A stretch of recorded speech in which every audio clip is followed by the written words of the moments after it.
ఈరోజు ఓ ప్రాముఖ్యమైన విషయం మీకు పరిచయం చేస్తాను. మనం దేవునికి స్నేహితులం అవ్వాలి. ముఖ్యంగా ఏం చేస్తే మనం దేవునికి స్నేహితులం అవుతాం? దేవునికి స్నేహితులం అవ్వాలంటే ప్రాసెస్ ఏంటి, పద్ధతి ఏమిటి? దేవుడు ఏమంటున్నాడంటే, నేను చేసేదేమిటో మీకు తెలియకపోతే మీరు ఎప్పటికీ దాసులే. మీరెంత పరిశుద్ధులైనా, ఎంత నీతిమంతులైనా, ఎన్ని కృపావరాలు పొందినా, ఎంత అభిషేకం ఉన్నా, ఎన్ని ప్రవచనాలు చెప్పగలిగినా, మీరు చనిపోయిన వారిని లేపగలిగినా, ఆయన చేయనదేమిటో మీకు తెలియకపోతే మీరు దాసులే, స్నేహితులు కాదు.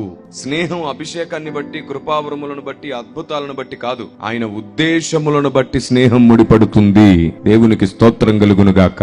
ఆయన ఉద్దేశములను బట్టి స్నేహం ముడిపడుతుంది. దాసుడు యజమానుడు చేసేది తెలుసుకోడు కాబట్టి వాడు దాసుడు. కానీ మీరు నేను చేసేది తెలుసుకోవాలి. నేను మిమ్మల్ని దాసులని పిలవాలనుకోవట్లేదు, స్నేహితులని పిలవాలనుకుంటున్నాను అన్నాడు. అందుకే చూడండి, దేవుని స్నేహితుడైన అబ్రహాముతో ఆయన ఏది దాచకుండా చెప్తాడంట. ఆయన తన స్నేహితునితో ఏది దాచడు.